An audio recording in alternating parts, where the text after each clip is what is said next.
Assalamualaikum warahmatullahi wabarakatuh. Telah sampai kepada saya sebuah video. Beberapa orang yang hantar bertanyakan tentang video ini oleh Ustaz Ahmad Rizam yang berbicara tentang biji tasbih. Ayuh kita tonton, kemudian saya berikan ulasan dan react. Syekh saya pesan, nak pakai biji tasbih, cari satu kayu atau batu. Batu akik kan? Dengan plastik. Sebab batu dan kayu ni dia ada roh. Cari tasbih kayu.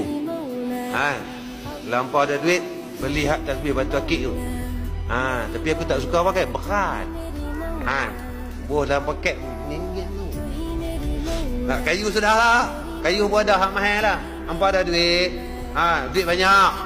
Jangan beli tasbih kayu hak murah. Beli hak mahal tu. Beli hak 300 punya, 400 punya. Allah Ustaz, nak zikir je.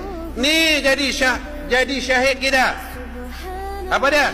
Jadi saksi kita di yaumal mahsyar. Tasbih yang kita beli dengan harganya ratus-ratus. Ya Allah, orang ini dahulunya ia menggunakan hartanya untuk mengingati engkau dengan menggunakan aku ya Allah dengan harga RM700. Dia tak sayang ya Allah sebab dia ada duit. Nampak tak? Ni lah, jangan kedekut nak zikir. Ni tasbih RM5 berkira. Baik, kita sudah pun menontonnya beberapa ulasan dan react daripada saya. Pertama sekali, di akhirat kelak, seluruh ataupun hampir seluruh anggota badan kita yang akan menjadi saksi tentang apa yang kita telah lakukan di dunia dahulu. Antaranya sila rujuk surah Yasin, surah yang ke-36 ayat 65, di mana tangan dan kaki kita akan menjadi saksi. Antaranya ialah pendengaran, penglihatan dan kulit. Kulit kita ni akan jadi saksi. Sila rujuk surah Fussilat, surah yang ke-41 ayat 20 dan 21 ya. Antara lain bukan sahaja anggota badan kita tetapi bumi. Bumi yang ini ni yang akan menjadi saksi tentang apa yang telah kita lakukan ya. Baik, tentang surah Yasin tu semua orang biasa baca surah Yasin kan, tahu kan ayat 65 tu. Jadi saya tak payah baca. Tentang surah Al-Fussilat saya akan baca bila ulasan selanjutnya nanti. Sekarang ni saya nak baca daripada surah Al-Zalzalah ya. Surah Al-Zalzalah di mana baik surah yang ke-99 ayat 1 sehingga 4 ya, di mana Allah Subhanahu Wa Taala berfirman, Iza zulzilatil ardu zilzalaha wa akhrajatil ardu asqalaha wa qalal insanu ma laha yauma izin tuhaddisu akhbaraha. Bermaksud, apabila bumi digoncang dengan goncangan yang dahsyat dan bumi telah mengeluarkan beban-beban berat yang dikandungnya dan manusia bertanya mengapa bumi menjadi begini, pada hari itu bumi menceritakan beritanya ya. Yauma izin tuhaddisu akhbaraha. Baik, terhadap ayat keempat ini terdapat sebuah hadis yang dikeluarkan oleh Imam At-Tirmizi dalam sunannya, hadis nombor 2353 atau penomboran lain hadis nombor 2429. Baik, hadis ini darjat sanadnya adalah dhaif, namun ia memiliki penguat yang lain sehingga ia dinilai hasan oleh Syekh Salim bin Id Al-Hilali ya. Baik, hadis ini daripada Abu Hurairah radhiyallahu anhu. Beliau berkata Rasulullah sallallahu alaihi wasallam membaca ayat yauma izin tuhaddisu akhbaraha, kemudian baginda bersabda, yang maksudnya, tahukah kalian apakah yang dikhabarkan oleh bumi itu? Maka para sahabat menjawab, Allah dan Rasulnya yang lebih mengetahui. Rasulullah SAW kemudian menjelaskan bahawa sesungguhnya yang dikhabarkan itu adalah persaksian tentang setiap hamba lelaki dan wanita tentang apa yang diamalkannya di atas bumi ini, dan amal itu ya sekian-sekian dan sekian-sekian, dan itulah yang dimaksudkan dengan ayat tersebut. Okey, jadi berdasarkan ayat-ayat Quran ini yang menjadi saksi ialah tubuh badan kita, anggota kita dan juga bumi ini sendiri. Di sini mungkin ada yang bertanya, katakanlah di masa akan datang kita manusia telah mula berkomuniti di planet lain, Okey, so planet tu macam mana jadi saksi ke? Saya berkata wallahu alam, kemungkinan besar dengan Allah dengan kekuasaannya akan menjadikan planet itu juga saksi tentang apa yang dilakukan oleh penduduk di planet itu di kemudian hari, ya. Baiklah, daripada penjelasan yang pertama tadi, ulasan pertama tadi jelas bagi kita berdasarkan dalil daripada Al-Quran dan hadis yang akan menjadi saksi di hari akhirat kelak ialah sebahagian daripada anggota badan kita termasuk kulit dan juga bumi ini sendiri. Sebab itulah dalam sebuah hadisnya Rasulullah SAW, hadis riwayat Imam Abu Daud, berzikir dengan jari jemari, menganjurkan untuk zikir dengan jari jemari sebab jari jemari itulah yang akan menjadi saksi di hari akhirat kelak. Baik, bagaimana dengan penggunaan biji tasbih? Okeylah, katakanlah biji tasbih itu juga akan menjadi saksi. Maka apa jua bahan yang digunakan untuk membuat biji tasbih tersebut, baik plastik, baik kayu, baik batu atau apa, semua itu juga boleh menjadi saksi. Andai kata biji tasbih menjadi saksi, ya, tak boleh kita nak kata plastik tak jadi saksi, tetapi kayu dan batu akan menjadi saksi pula. Demikian juga kalau kita berzikir dengan menggunakan alat-alat moden sekarang ni, ada yang klik, ada aplikasi dalam phone sekarang ni yang kita boleh tap, semua itu juga akan menjadi saksi, ya. Ini andai kata semua ini dapat menjadi saksi. Tetapi yang jelas, berdasarkan Al-Quran dan As-Sunnah, anggota badan kita, bumi ini yang akan menjadi saksi. Dalam kes berzikir ini, jari kita, baik yang menghitung sendiri atau menggunakan sesuatu alat, itulah yang akan menjadi saksi. Yang ketiga, Ustaz mendakwa bahawa plastik tak ada roh, tetapi batu dan kayu ada roh. Maka carilah biji tasbih yang diperbuat daripada batu dan kayu. Jadi di sini timbul persoalan, malah kebanyakan orang yang forward video ini kepada saya mengemukakan soalan, betul ke batu dan kayu ada roh sementara plastik tak ada roh, ya? Saya jawab, saya kata saya pun tak tahu sebab roh ni ilmu Allah dan Allah hanya memberi kita sedikit ilmu tentang roh.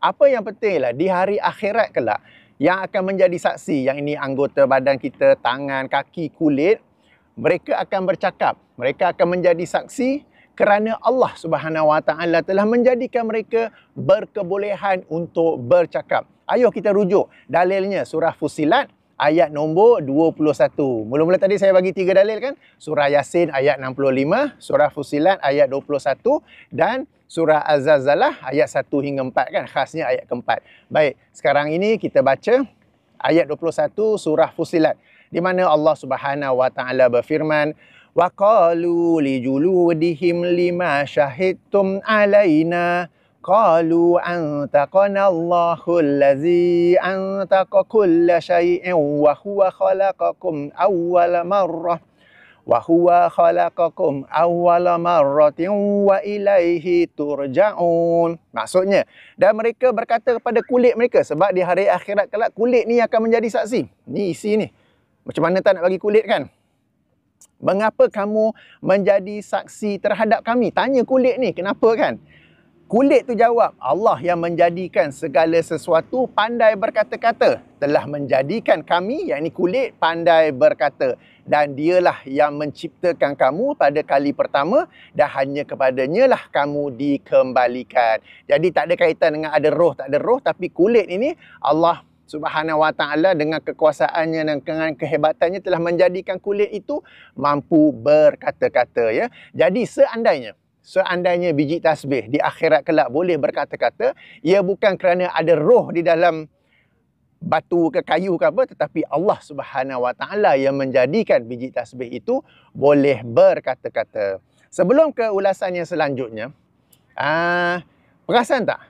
Dalam ayat-ayat lain Allah menyebut anggota-anggota kan? Tangan, kaki, pendengaran, yakni telinga, penglihatan, mata. Ini semua anggota tau.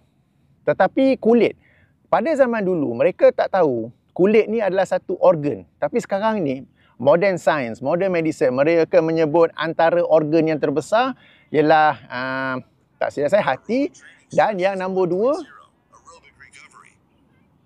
jam cakap pula.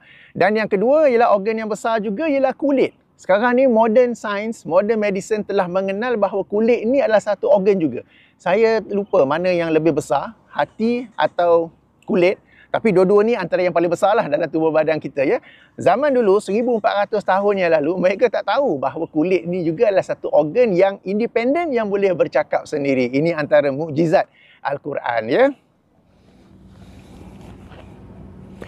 Ulasan yang keempat dan yang terakhir, daripada kita ni membelanjakan ratus-ratus ringgit untuk biji tasbih sebagaimana yang disyorkan oleh ustaz. Ya Allah, kenapalah ada ustaz macam ni? Bukankah lebih baik wang itu, tak kisahlah biji tasbih tu RM100 ke, 300 ke, 700 ke, bukankah lebih baik duit itu disedekahkan kepada yang lebih memerlukannya? Bahkan di sana ada sangat ramai di kalangan umat Islam maupun bukan Islam yang sangat memerlukan sedekah kita. Oleh itu jika seseorang itu ada duit yang lebih, bukankah lebih aula, lebih molek, lebih bagus dianjurkan untuk bersedekah? Dan kalau ustaz yang menganjurkan sedekah, bukankah itu lebih bagus berbanding daripada menganjurkan membeli biji tasbih yang lagi mahal? Bila disebut biji tasbih lagi mahal, apakah di sini kita merasuah biji tasbih tersebut? Berarti biji tasbih yang mahal, ada sebut RM700 kan, dia akan memberi persaksian yang exaggerate berbanding biji tasbih yang RM50. Lepas tu kalau beli atau guna biji tasbih, kadang-kadang kita pergi kenduri kahwin, dia orang bagi bunga telur, door gift ke apa, ada biji tasbih lah kan, yang dapat free tu tak jadi saksi ke kan. Jadi daripada yang ini ni nak cakap lebih kan, kita ni kena beradab kan buat video kan. Tapi menyedihkanlah apabila adanya agamawan kita menganjurkan orang membazir duit membeli tasbih yang mahal, padahal duit itu boleh digunakan untuk bersedekah, untuk perkara-perkara lain yang lebih bermanfaat kan. Dan itulah bila biji tasbih yang lagi mahal ni kita nak merasuah dia ke kan. Bila tasbih 700 dia akan memberi persaksian yang sekian-sekian di hari akhirat. Biji tasbih yang 300 dia bagi persaksian yang kurang sikit. Biji tasbih yang RM50 tu kan. Jadi beginilah ya. Moga-moga video react atau ulasan saya ni memberi manfaat kepada kita semua. Moga-moga Allah SWT mengurniakan kepada kita para agamawan yang bijak, yang bercakap berdasarkan ilmu, yang menganjurkan apa yang dianjurkan oleh Al-Quran dan Sunnah. Tapi agamawan macam ni ada, cuma mereka ni video mereka tak dipotong dan disebar-sebarkan kan. Mereka ni lah yang ramai, tetapi video-video mereka tak disebar-sebarkan. Yang tersebar ialah video yang saya sedang react ni lah. Baiklah, saya akhiri dengan subhanakallahumma wa bihamdika asyhadu an la ilaha illa anta astaghfiruka wa atubu ilaika. Assalamualaikum warahmatullahi wabarakatuh.